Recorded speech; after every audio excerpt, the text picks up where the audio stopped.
Hare Krishna, dear devotees, welcome to our Iskcon official YouTube channel. Today I am going to discuss 24th chapter of Srimad Bhagavatam, 4th canto, which is known as Song by Shiva, Rudra Gita in Sanskrit. That is Rudra Gita. Just like Bhagavad Gita, similarly Rudra Gita. In 15 verses we will hear how genealogy of Pruthu was described. From Pruthu, we have been hearing about Pruthu Maharaj and what is the result of hearing about the pastimes of the Pruthu in the last chapter. So, from Pruthu came Vijitasva. His son was named as Vijitasva because he rescued that horse stolen by Indra. That's why his name was given as Vijitasva. From him came Havirdhani.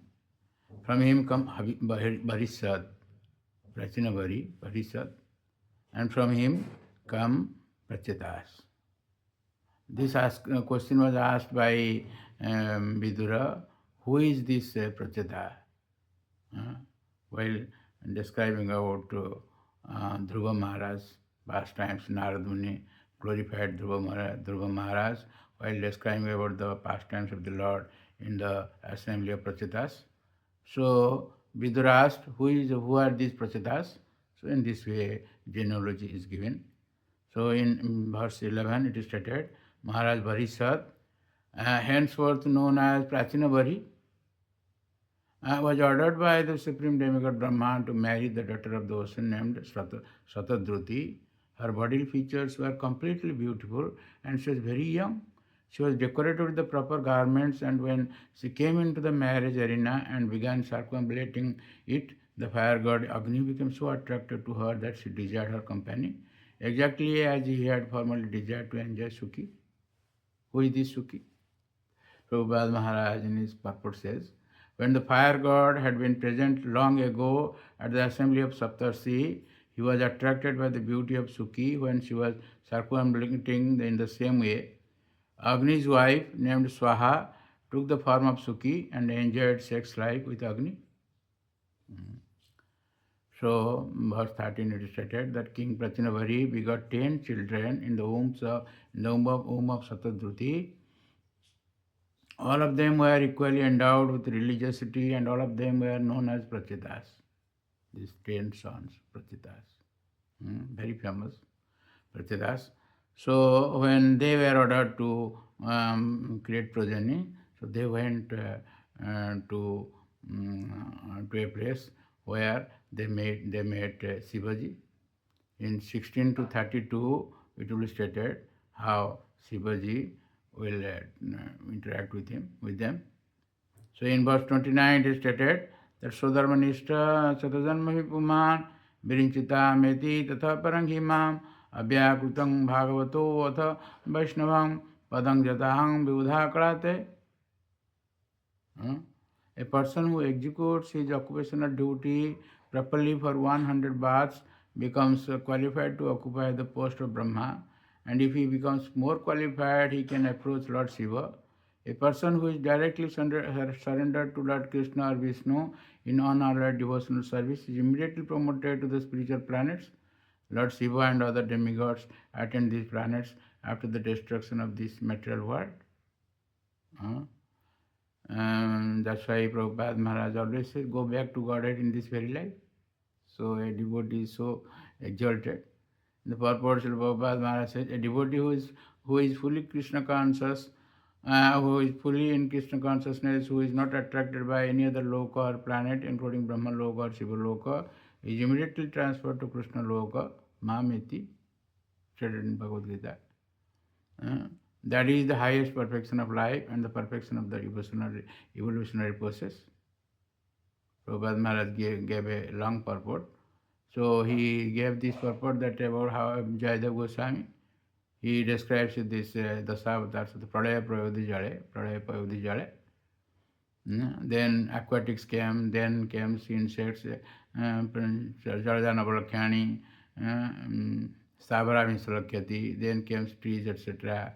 Rudra, Kruma, Rudra Sankhya, this way. This is the evolutionary process. So when a living entity gets a human birth, and especially he lives in the as per the Vedic injunctions, so he is called the most civilized person. And in this way, there are so many evolutionary processes, and when he attains the spiritual world, that is the highest perfection, highest evolution, highest evolution process. So in this way, Shivaji gave a song called Rudra Gita from 33 to 68. These 36 verses, Rudra Gita, in which there is glorification, or there is praise, or there is prayer for Lord Vasudeva. These four quadruple: Vasudeva, Sankarsana, Pradyumna, Aniruddha. Vasudeva is the predominant deity of Chitta, and Sankarsana, Ahankar, Pradyumna, intelligence, and Aniruddha, mind. Vasudeva, Sankarsana, Pradyumna, Aniruddha. And these quadruples, they are the expansion of Lord Balaram.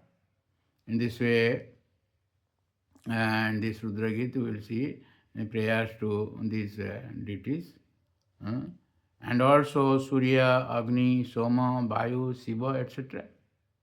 All these prayers are there. And in verse 44, Lord Shiva prays to the Lord, Dasanam no didrukshanam dehi bhagavatarchitam rupam priyatamham swanam sarvendriya gunanjanam. My dear Lord, I wish to see you exactly in the form that your very dear devotees worship. You have many other forms, but I wish to see your form that is especially liked by the devotees. Please be merciful upon me and show me that form. For only that form worshipped by the devotees can perfectly satisfy all the demands of the senses. Siddha Swami in his purport says to this verse, Namaskritya darshanam prarthayate. After paying obeisances, Lord Shiva prays for darsana, for vision of the Lord, for seeing the Lord. In verse 59, it is stated that the devotee whose heart has been completely cleansed by the process of devotional service and who is favored by Bhakti Devi doesn't become bewildered by the external energy, which is just like a dark well. Being completely cleansed of all material contamination in this way, a devotee is able to understand very happily your name, fame, form, activities, etc. Ji Jana Bhaja Krishna Sevada Chatra, those who worship the Lord, they are most intelligent. Chaitanya Charitamrita it is stated. And so, from 69 to 79, these 11 verses describe how to chant Rudra Gita and follow Shruti. How to chant it? In 77, it is stated, the Supreme Personality of Godhead is the dearmost objective of all auspicious benedictions. A human being who sings this song, sung by me, can please the Supreme Personality of Godhead. Such a devotee, being fixed in the Lord's devotional service, can acquire whatever he wants from the Supreme Lord. There is nothing that he cannot obtain. Yogabhyamam Bhahamyam.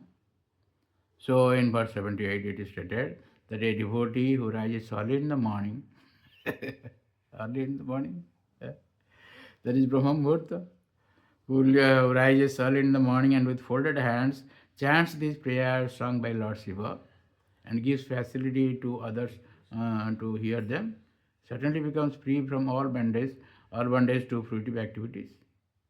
That is most important. How to chant early in the morning. Okay. So that is Brahma Muhurta. It is for this reason that throughout the world in Iskcon we will see Mangala Arati at 4:32. It begins at 4:30. Just 1.5 hours before sunrise. That is called Brahma Muhurta. There is a predominance of mode of goodness. And the Lord is in pure goodness, Shuddha Sattva, Vasudeva. That is called Vasudeva. So it is recommended, it is compulsory, so to say, that we must wake up early in the morning and not sleep up to 7 o'clock or 8 o'clock like that. So in this way we'll hear in the next chapter about King Puranjana. The Prasidas are such that they met Lord Shiva.